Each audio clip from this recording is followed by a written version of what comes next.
तो जय हिंद दोस्तों, एक बार फिर से स्वागत है आपका अभिजीत जीएस एक्सप्लोर सेंटर में। तो चलिए दोस्तों, इस वीडियो में हम जानेंगे भारत का मंगल मिशन के बारे में जानेंगे, यानी मार्स ऑर्बिटर मिशन, जिसे हम मंगलयान के नाम से जानते हैं। दोस्तों, भारत का जो ऐतिहासिक मिशन था उसके बारे में जानेंगे कि भारत ने इस मिशन को कैसे अंजाम दिया सफलतापूर्वक। तो दोस्तों, इसके पूरे ऐतिहासिक पृष्ठभूमि के साथ साथ इसके सभी विशेषताओं के बारे में जानेंगे और क्या उद्देश्य था इसका इससे मिशन को लॉन्च करने का, और इसका जो भी मुख्य पॉइंट्स होंगे जो कि एग्जाम्स के लिए और साथ ही साथ आपको जानकारी के बेस पर और साइंस एंड टेक्नोलॉजी से जो कि क्वेश्चंस निकलने वाले हैं दोस्तों इस वीडियो से। दोस्तों ध्यान दीजिएगा, जो कि भारत का मंगल मिशन जिसे हम मार्स ऑर्बिटर मिशन बोलते हैं, यानी MOM बोलते हैं इसे, मार्स ऑर्बिटर मिशन।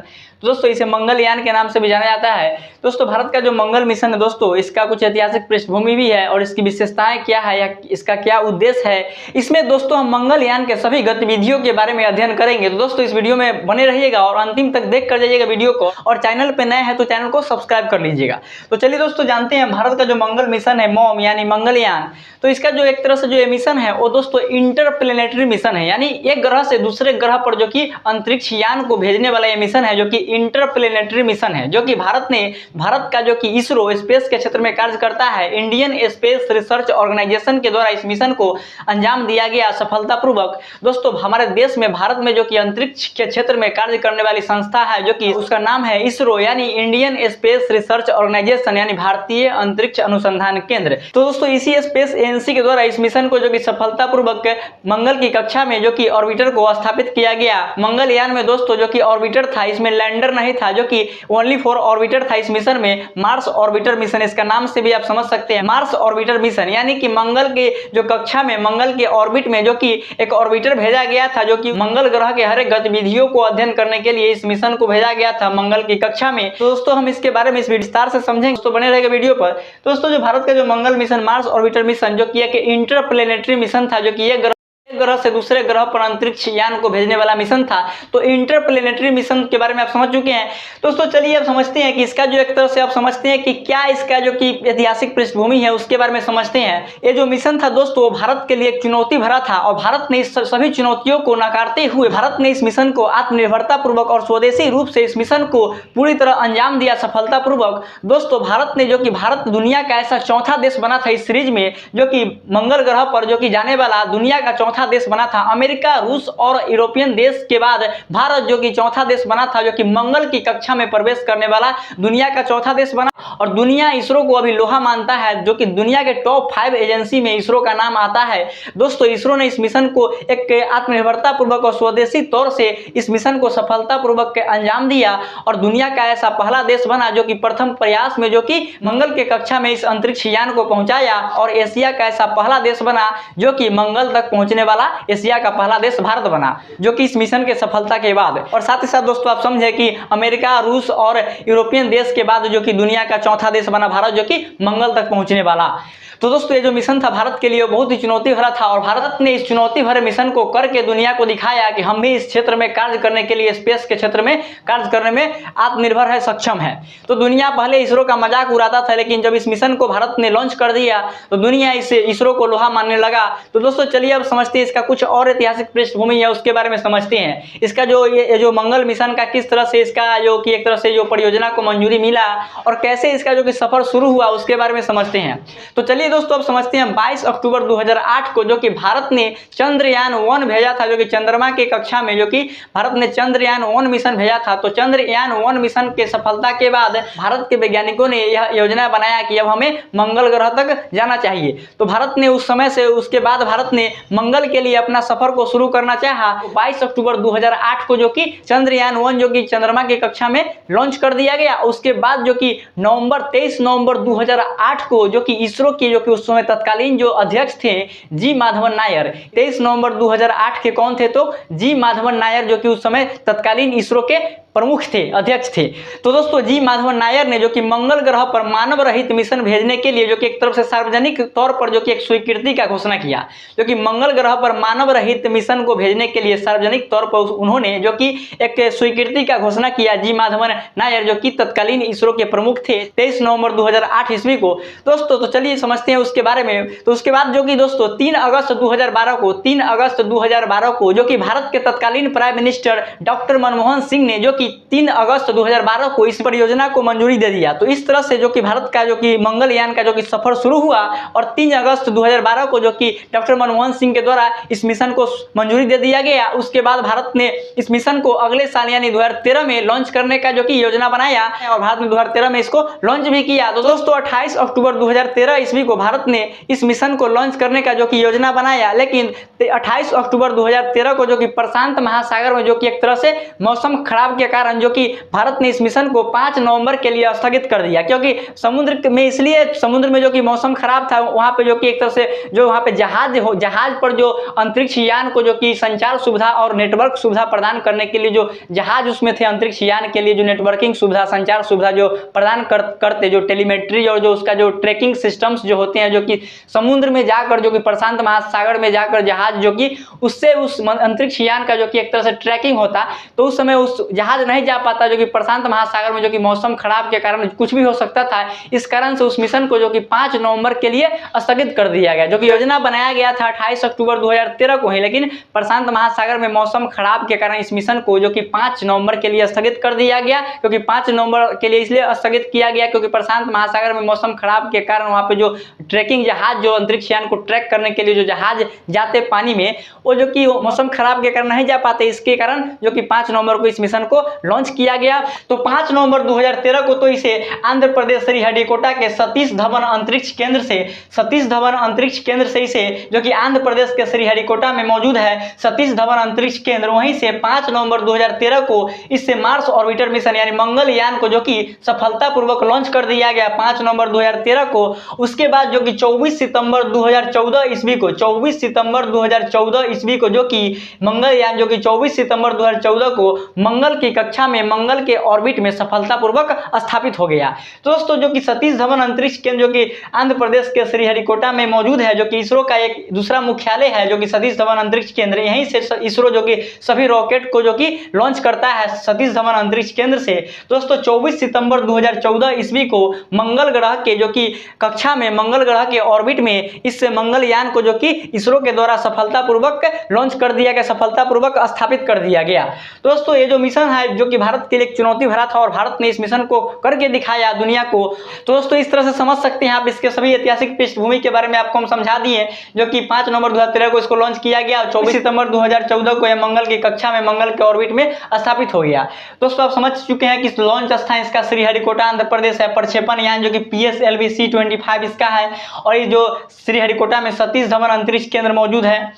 अब देखिए दोस्तों हम जानते हैं इसके टोटल बजट के बारे में जानते हैं, कितना लागत लगा, कितना खर्च लगा इस मिशन को लॉन्च करने में। दोस्तों यहाँ पे लिखा गया है कि 450 करोड़ रुपए के लागत लगा इस मिशन को लॉन्च करने में, मंगल के कक्षा में इस मंगलयान को सफलतापूर्वक स्थापित करने में जो कि 450 करोड़ रुपए का लागत लगा। इस मिशन का जो टोटल खर्च है वो 450 करोड़ रुपए है। दोस्तों जो ये जो हॉलीवुड के जो फिल्म होते हैं उसके कॉस्ट से जो कि कई गुना कम खर्च में इस मिशन को जो कि भारत ने इसरो ने इस मिशन को अंजाम दिया। जो कि हॉलीवुड के जो बड़े बड़े फिल्म होते हैं उस फिल्म के कॉस्ट से बहुत ही कम बजट में जो कि इतने बड़े मिशन को भारत ने सफलतापूर्वक लॉन्च किया। और दोस्तों इसमें आप समझ सकते हैं कि जो और जो देश है अमेरिका, रूस जो और जो यूरोपियन कंट्री जो इससे मंगल मिशन को जो लॉन्च किया था उसका जो कॉस्ट था वो कई हजार करोड़ रुपए था, लेकिन भारत ने जो कि 450 करोड़ रुपए में इस मिशन को लॉन्च करके दुनिया को दिखा दिया और दुनिया ने इसे लोहा माना, सस्ते रेट में जो कि अच्छा कार्य करने में देश के जो स्पेस एजेंसी है इसरो वो सक्षम है। दोस्तों चलिए अब समझते हैं जो कि इसके मेथड ऑफ ट्रेवल्स के बारे में समझते हैं। मेथड ऑफ ट्रेवल्स यानी जो मेथड ऑफ ट्रेवल जो पृथ्वी से इसको पहुंचाने के लिए मंगल तक कौन से ट्रेवलिंग पाथ को जो कि कवर किया गया, कैसे भेजा गया, कौन से सिद्धांत का प्रयोग करके इसे भेजा गया। तो यहाँ पे है Hohmann transfer orbit. Hohmann transfer orbit के माध्यम से इस मिशन को जो कि पृथ्वी से मंगल की कक्षा में स्थापित किया गया। तो अब समझते हैं हम हॉफमैन ट्रांसफर ऑर्बिट क्या होता है। इस मंगलयान को जो कि पृथ्वी से जो कि मंगल की कक्षा में स्थापित करने के लिए जो हॉफमैन ट्रांसफर ऑर्बिट का जो कि इस्तेमाल किया गया था। हॉफमैन ट्रांसफर ऑर्बिट होता क्या है दोस्तों? हॉफमैन ट्रांसफर ऑर्बिट होता है कि ऑर्बिट का स्थानांतरण होता है, इसमें ऑर्बिट का ट्रांसफर होता है, यानी कक्षा बदलना होता है। जो कि हॉफमैन ट्रांसफर ऑर्बिट जो कि कक्षा को बदला जाता है, जो कि जो मंगलयान है जो कि पृथ्वी के एक पहले कक्षा में, उसके बाद पृथ्वी के दूसरे कक्षा में जाएगा, तीसरे कक्षा में जाएगा। तो उस कक्षा को बदलने के लिए जो कि हॉफमैन ट्रांसफर ऑर्बिट का जो कि मंगलयान मार्स ऑर्बिटर मिशन में जो कि इसी सिद्धांत को यानी हॉफमैन ट्रांसफर ऑर्बिट ऑर्बिट सिद्धांत को जो कि लागू किया गया। इसी सिद्धांत के माध्यम से जो कि पृथ्वी से जो कि मंगल की कक्षा में इस मंगलयान को स्थापित किया गया। तो हॉफमैन ट्रांसफर ऑर्बिट जो होता है दोस्तों, जो कि पृथ्वी की जो पहली कक्षा है उस कक्षा से जो कि दूसरी कक्षा में पहुंचाने के लिए जो कि एक तरह से इलिप्टिकल पाथ को कवर करता है। पहली कक्षा से जो कि एक तरह से थ्रस्ट के माध्यम से जो कि एक तरह से इलिप्टिकल जो कि शेप में जो कि अंडा के आकार में जो कि एक तरह से जो घेरा बनाता है, उसके बाद जो कि अगली कक्षा में जंप करता है। तो हॉफमैन ट्रांसफर ऑर्बिट का यही काम है, जो कि इसी सिद्धांत के माध्यम से इस मिशन को अंजाम दिया गया इसरो के द्वारा, जो कि हॉफमैन ट्रांसफर ऑर्बिट के द्वारा इस मिशन को पृथ्वी से मंगल की कक्षा में, मंगल के ऑर्बिट में इससे मंगलयान को स्थापित किया गया। दोस्तों समझते हैं, अब आगे चलते हैं कि मिशन के उद्देश्य क्या थे। जो मंगलयान मिशन थे, मार्स ऑर्बिटर मिशन थे, उसका जो उद्देश्य था उसके बारे में समझते हैं। तो यहाँ पे स्वदेशी रूप से मंगल की सतह की विशेषताओं के बारे में जानकारी प्राप्त करना, यानी आत्मनिर्भरता तरीका से स्वदेशी रूप से किसी देश का भारत ने सहारा नहीं लिया है, जो कि एक तरह से इसका जो उद्देश्य था, जो कि जो इसमें इक्विपमेंट्स लगे थे, जो संसार जो सेंसर्स लगे थे, जो कि इसमें जो टेक्नोलॉजी का इस्तेमाल किया गया था वो जो कि स्वदेशी थे। तो स्वदेशी रूप से मंगल की सतह की विशेषताओं के बारे में अध्ययन करना। और यहाँ पे आगे देखिए आकृति विज्ञान, खनिज विज्ञान और मंगल ग्रह के वातावरणों के बारे में इसमें अध्ययन करने के लिए इस मिशन का उद्देश्य था। जो कि आकृति विज्ञान यानी कि वहाँ पे जो तत्व है, वहाँ पे जो जीव है, वहाँ पे जो वस्तुएं हैं, उसका जो कि एक तरह से आकृति तैयार करना, उसका एक तरह से संरचना, एक तरह से मैप तैयार करना, इसका जो कि एक तरह से मैपिंग करने का, जो कि आकृति के क्षेत्र में आकृति, वहाँ पे जो संरचना होता है, जो भी वस्तुएं हैं, वहाँ पे जो भी जीव है, उसका एक तरह से आकृति संरचना का विश्लेषण करना इस मिशन का उद्देश्य था। और खनिज विज्ञान, वहाँ पे क्या खनिज पाया जाता है, किस प्रकार का खनिज पाया जाता है, कितने अमाउंट में खनिज संपदा वहाँ पे मौजूद है, कौन कौन से खनिज संपदा वहाँ पे मौजूद है, इसके अध्ययन के लिए भेजा गया था। और साथ ही साथ मंगल ग्रह के वातावरण के अध्ययन के लिए इस मिशन को भेजा गया था, इस मिशन का उद्देश्य था।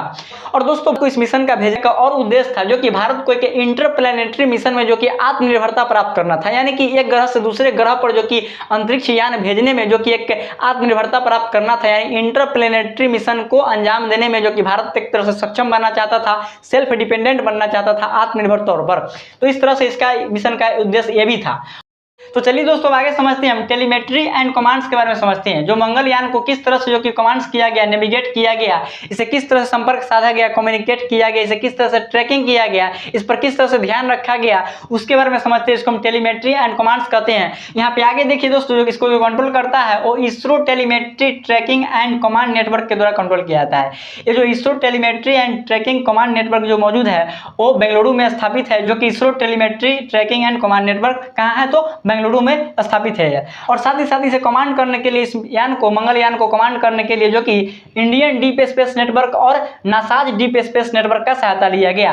तो इंडियन डीप स्पेस नेटवर्क और नासाज डीप स्पेस नेटवर्क एक तरह से जो कि डीप स्पेस नेटवर्क होता क्या है दोस्तों, डीप स्पेस नेटवर्क होता है कि जो कि संचार की सुविधा उपलब्ध कराता है अंतरिक्ष यान को, जो कि अंतरिक्ष यान को ट्रैकिंग करने के लिए, अंतरिक्ष यान को कम्युनिकेट करने के लिए, उसका स्थिति क्या है, उसका पोजीशन क्या है, वो कहाँ पे मौजूद है अंतरिक्ष में, वो सभी चीज को ट्रैकिंग करने के लिए जो कि डीप स्पेस नेटवर्क जो होता है एक तरह से जो कि एंटीना का श्रृंखला होता है, जो कि एंटीना होता है पृथ्वी पर, उसी एंटीना के द्वारा जो कि एक तरह से जो उसको कंट्रोल किया जाता है, ट्रैकिंग किया जाता है डीप स्पेस नेटवर्क। जैसे कि deep space network, Indian deep space network India के कुछ भागों में और साथ ही साथ विदेशों में भी इंडियन डीप स्पेस नेटवर्क का जो कि एक तरह से एंटीना मौजूद है। और दोस्तों नासाज डीप स्पेस नेटवर्क जो मौजूद है दोस्तों, वो ऑस्ट्रेलिया के कैनबरा में है, स्पेन के मैड्रिड में है और संयुक्त राज्य अमेरिका यानी खुद अमेरिका के जो कि कैलिफोर्निया शहर में मौजूद है डीप स्पेस नेटवर्क, जो कि नासा का डीप स्पेस नेटवर्क मौजूद है। तो नासा डीप स्पेस नेटवर्क और इंडियन डीप स्पेस नेटवर्क का सहायता लिया गया और साथ ही साथ ISRO telemetry tracking and commands network का सहायता लिया गया। और कुछ जो कि अफ्रीकन देश के जो कि एक तरह से जो वहाँ पे जो नेटवर्क सिस्टम होते हैं जो कि अंतरिक्ष यान को ट्रैकिंग करने के लिए, उसका भी सहायता लिया गया। दोस्तों समझिए किस तरह से आप समझ चुके हैं भारत के मंगल मिशन के बारे में दोस्तों, जो इसे 5 नवंबर 2013 को जो कि इसे लॉन्च किया गया और 24 सितंबर 2014 को जो कि मंगल की कक्षा में, मंगल के ऑर्बिट में सफलतापूर्वक स्थापित हुआ। दोस्तों 24 सितंबर 2014 से लेकर यह 8 वर्षों तक जो कि कार्य किया, अंतरिक्ष में मंगल के कक्षा में बना रहा और पृथ्वी से संपर्क 8 वर्षों तक इसका रहा। और 8 वर्षों के बाद दोस्तों अप्रैल 2022 में इसका संपर्क पृथ्वी से टूट गया, इसरो से इसका संपर्क टूट गया अप्रैल 2022 में, जो कि 8 वर्षों तक इससे सेवा दिया। उसके बाद जो कि अप्रैल 2022 में इसका संपर्क टूट गया, जो कि पृथ्वी से इसका संपर्क टूट गया। इसरो ने जो कि अक्टूबर 2022 में जो कि ऑफिशियली रूप से इसको घोषित किया, ऑफिशियली रूप से इसको आउट किया कि जो कि अप्रैल 2022 में जो कि मंगलयान का जो कि पृथ्वी से इसरो से संपर्क टूट गया। दोस्तों इस तरह से समझ सकते हैं किस तरह से भारत का जो मंगलयान था, भारत का जो मंगल मिशन था, जो कि सफलतापूर्वक इसरो ने करके दिखाया और दुनिया ने इसे लोहा माना, इसरो को लोहा दुनिया माना कि भारत का इसरो भी ऐसे ऐसे जो कि इंटरप्लैनेटरी मिशन को अंजाम देने में सक्षम है सफलतापूर्वक। दोस्तों समझिए किस तरह से भारत ने इस मिशन को अंजाम दिया, इस गतिविधि को सफलतापूर्वक भारत ने इस मिशन को अंजाम दिया। और साथ ही साथ दोस्तों आप इसकी विशेषताओं के बारे में समझे होंगे। दोस्तों मुझे उम्मीद होगा कि आप इस वीडियो को देखकर अच्छी तरह से समझे होंगे। तो दोस्तों हम इसी के साथ इस सेशन को एंड करते हैं। इसी के साथ जय हिंद, जय भारत।